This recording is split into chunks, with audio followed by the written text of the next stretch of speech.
Hi friends, hello. నేను మీ అగ్రహారం కోడలి పిల్ల. ఎలాగున్నారు? అందరూ బాగున్నారా? ఇదే నా ఫస్ట్ వీడియో అండి.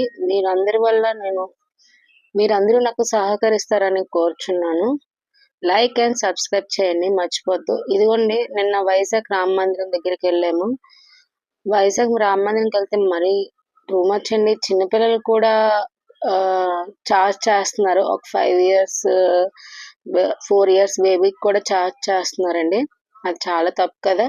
చేయొచ్చు ఒక 8 ఇయర్స్, ఇలాగా 8 ఇయర్స్ ఇలా చార్జ్ చేస్తే సరిపోద్ది. మాకంటే మీడియా పాస్ ఉంది, మేము తీసుకున్నాం, వెళ్ళాము. మిగతా వాళ్ళకి ఇబ్బంది పడతారు కదండి, లేని వాళ్ళకి. అలా ఇబ్బంది పెట్టకూడదు. దేవుడి దగ్గరికి వచ్చినప్పుడు అందరూ సమానమే. ఏం చేయాలంటే చిన్నపిల్లలకి తీయకూడదు, పెద్దవాళ్ళకి తీసుకోవాలండి. 8 ఇయర్స్ దాటిన వాళ్ళకి కంపల్సరీ తీయాలని చెప్పాలి. ఓకే, అంతా చూసాను. 2 months అవుతుంది. మే నుంచి పెట్టారు. కాకపోతే ఇప్పుడు వచ్చి నాకు ఖాళీ లేక నేను వెళ్ళలేదు. కానీ అంతా బాగుంది. సెట్ అంతా అయోధ్యలో చూసినట్టే ఉంది. లైన్ అయితే చాలా పెద్దది పెట్టారు, కానీ జనాలు నిన్న ఫ్లోటింగ్ చాలా తక్కువ వల్ల మాకు ఫ్రీగా అయితే బాగానే అయింది దర్శనం. ఎక్కువసేపు చూసుకున్నాం రాముల వారిని. నిన్న మా పెళ్లి రోజు అవడం వల్ల రాములవారి దర్శనం అయింది. అయోధ్యలో రాముడు చూసినట్టే ఉన్నది మాకు అంతాను. అదే నా బీచ్ వ్యూ అంతా చాలా బాగుంది మనకి. చూడండి, మీకు చూపిస్తున్నాను కదా ఎన్ని విధాలుగా. ఇప్పుడు మా బాబు ఆ షిప్ చూపిస్తాడు పక్కన, ఒకసారి చూదురు.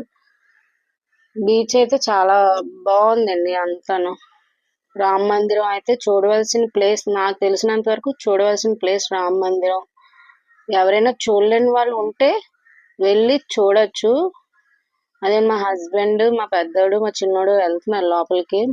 సేవ వాళ్ళు కూడా ఉన్నారు. నాకు తెలిసి సేవ వాళ్ళకి ఫ్రీగా దర్శనం లాగా ఉంది. చాలా మంది సేవ చేసిన వాళ్ళు మాత్రం వచ్చారు. చాలా బాగా ఆనందంతో ఉన్నారు అన్నమాట అందరూను. వాళ్ళనే కాదు, మామూలు మనలాంటి కూడా వెళ్ళి చూసి చూడడానికి చాలా ఆనందంగా ఉంది అంతాను. బాగుంది. అంటే అయోధ్య వెళ్ళలేరు కదా పిల్లలు పట్టుకుని, అంత జర్నీ చేయలేని వాళ్ళకి ఇది బాగా పెట్టారు ప్రాసెస్. కాకపోతే పిల్లలకి అనేది చార్జెస్ తప్పు. 8 ఇయర్స్ దాటిన వాళ్ళకి పెట్టాలి, మరి వాళ్ళకి కూడా రావాలి కాబట్టి అమౌంట్ 8 ఇయర్స్ దాటిన వాళ్ళకి పెట్టాలి. అదే రాముడు చూడండి అంత బాగా బాగుంది. వాటర్ ఫాల్స్ తో అది. ఫుడ్ స్టాల్స్ ఇవన్నీ ఉన్నాయి. కాకపోతే లైన్ కొద్దిగా బాగా పెద్దది పెట్టారు. అంటే ఇప్పుడు జనాలు తక్కువ ఉండడం వల్ల మనకి లైన్ చిన్నదిగా ఉండొచ్చు.